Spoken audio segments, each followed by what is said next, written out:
I just want to, take you back to 2013, right? As you said, this was the thesis. This is what your understanding was, that in the future, drones are going to be a very big part of how businesses operate, especially for a lot of repetitive, a lot of dangerous stuff that can be done by drones, and humans can avoid it, right? But 2013, you start this. There's obviously a hardware, software angle, so it takes time to develop the product. It takes time to understand, how to get it right. But in 2014, the Indian government goes ahead and bans drones, right? Globally, they were making progress in the drone technology. Different use cases were coming up, but you guys being based in India, facing that drone ban, we are now sitting in 2022, where the drone rules have significantly opened up. The drone rules of 2020, 2021, the significant changes that have happened. But take me back to those 3, 4, 5 years that you had to survive within the ban, and what was that period like, and what was happening in the Indian ecosystem at that point in time.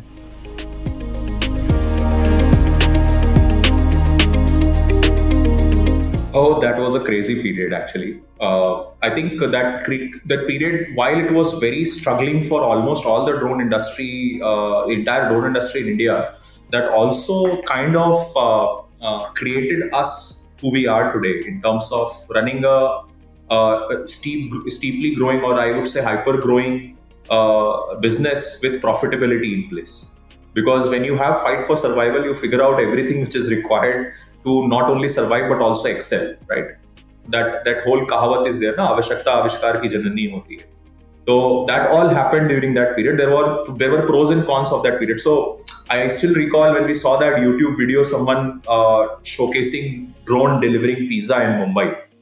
Okay, and that was the whole moment which instigated government to ban drones.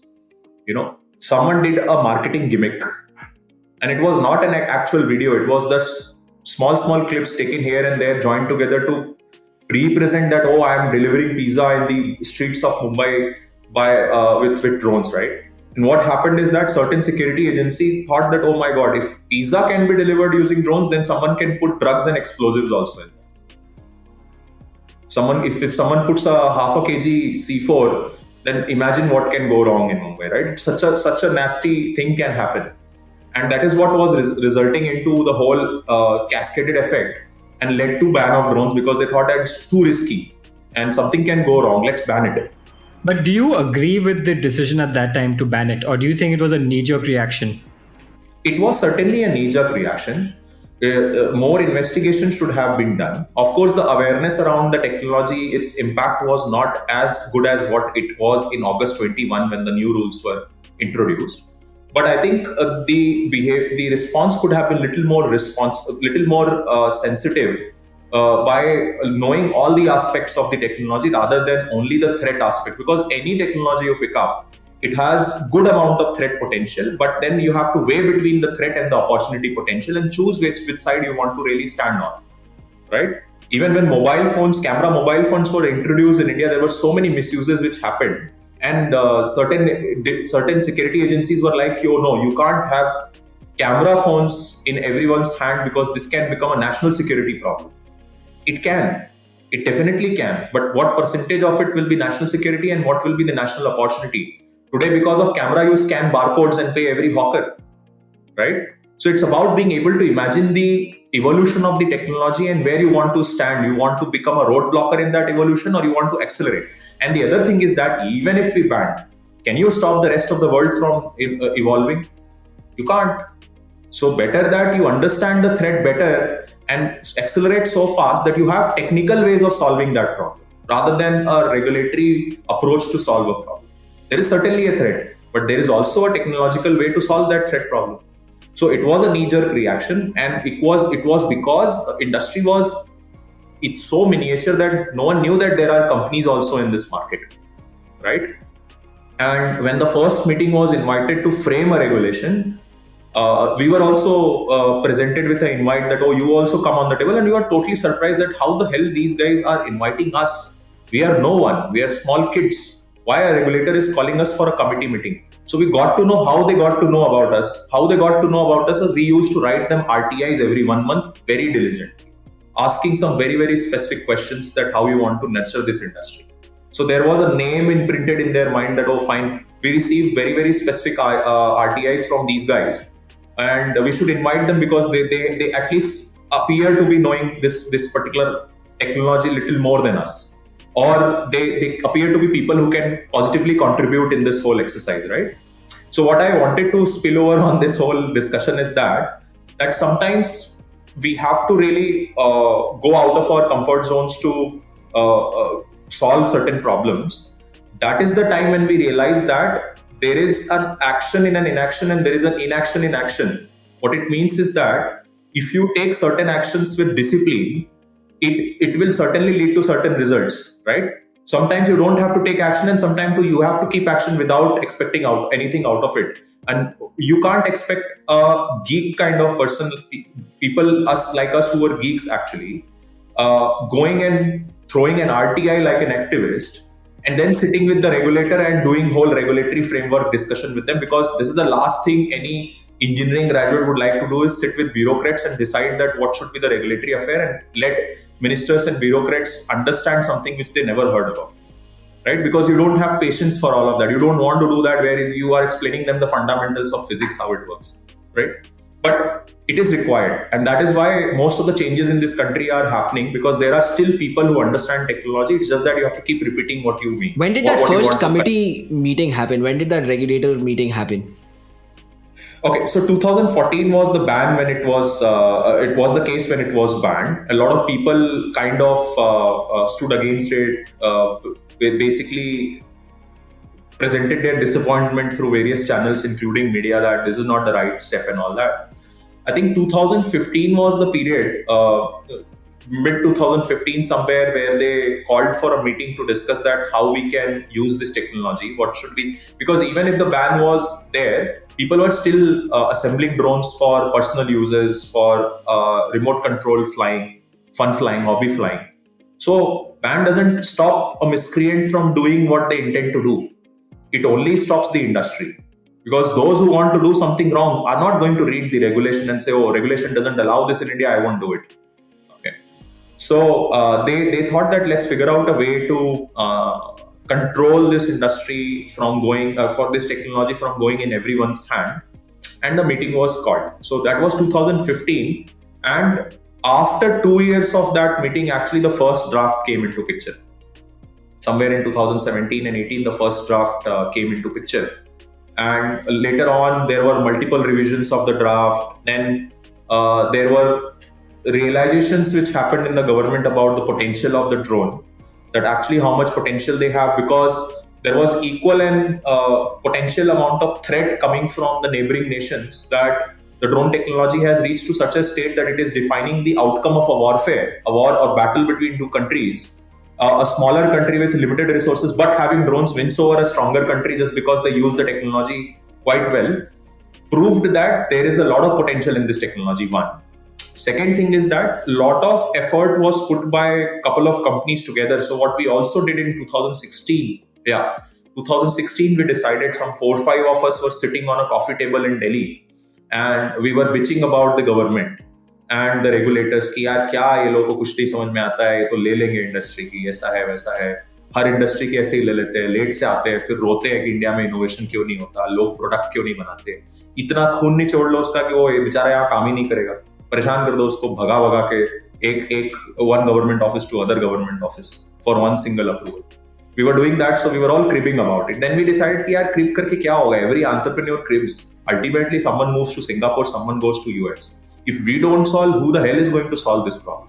Let's try at least solve this problem in 1.5 years. If we don't get their ears and their right attention, we'll all decide our own fate.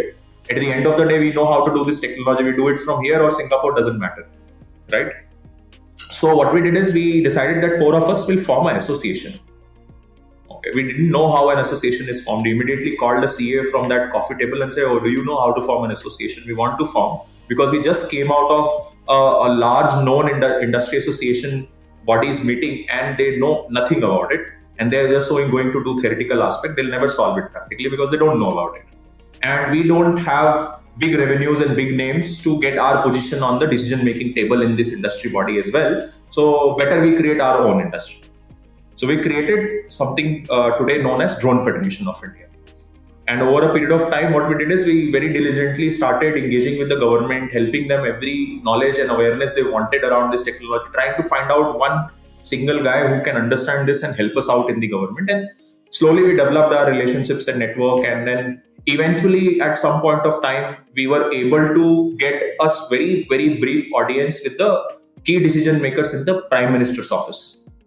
And we told them that this is what the opportunity which lies here, while we were also putting effort to demonstrate the benefit of this technology on the common masses through demonstrating how land mapping can solve a huge centuries old land records problem in India, how you can use this to even fuel the Gati Shakti program of Government of India, how private enterprises can use this to increase the efficiency of their business. In COVID, there were close to 600 drones which were operating in five different cities, including Mumbai, free of cost to help the police officials maintain law and order in their regions. In Mumbai, there was like almost 100 drones which were flying from rooftops and chasing people, sending live video feed to police that where to send your PCR van.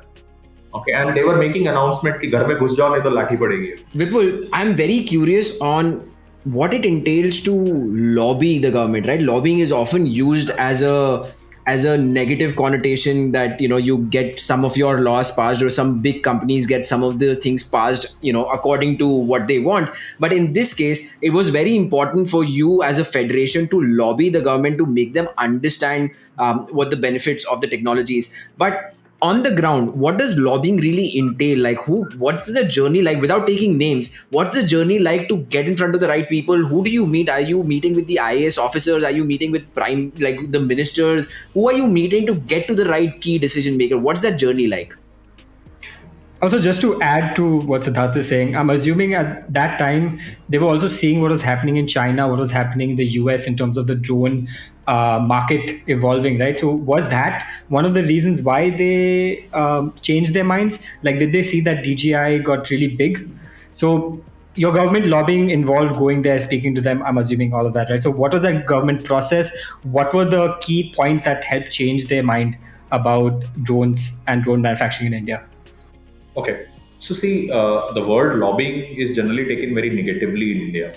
Okay, now there are specific, if you go to other developed nations, there are experts for lobbying with the government, which try to convey the message and the potential of the industry and unblock the industry from unnecessarily hurdles, right? Though India being a democratic country, and also there are different elements in the society which use that whole availability in a wrong way. That's why we have a negative impression of lobbying. So I wouldn't say lobbying. See, I think it is also very clear from current government's vision that they want to make everything very effective and impactful. Okay, so you have to present yourself with data and solutions. There is very less amount of time available. So I believe what allowed DFI to get the attention from all the people was we were not beating around the bush. We never bet around the bush, because sometimes these mainstream industry bodies and set establishments are very old, outdated. They have been functional from last 20, 30, 40, 50 years. Some of them have been functional even before independence. So they have a format to work with, right? And most of the people are generally in the comfort zone of only sharing reports, talking to government in the form of some write-up and all that. What we adopted as a different thing is that we went full DIY. There is a problem. This is the size of the problem. There is an opportunity. This is the size of the opportunity. If we solve this problem, we can nail this opportunity. To solve this problem, we need tech. This is how tech will be able to answer these concerns around safety security. We will demonstrate how it does. We built it, demonstrated it, gave them satisfaction, took their feedback, and then convince them that this is the right way of going forward. When you do that, and when you have intent on the other side, at least we didn't feel that we found people who did not have, except a few people who have intentions to solve this problem. What we also learned in the government is that how to bypass a decision limbo, because in government we understood that there is a certain segment of hierarchies which goes into decision limbo if you start from one direction or the other direction. So you have to bypass it. right? And how to bypass that is basically again by talking to the people in the government only. Boss, we're not able to make any wave out of this. Who is the right guy to talk to who can actually understand this and also propel this rather than trying to ask us to push them, right? So we found those right ears, went to them, took an opportunity to demonstrated solutions, got their acceptance, and then we started getting a push from the government. Okay, fine, this looks like really amazing. Go ahead.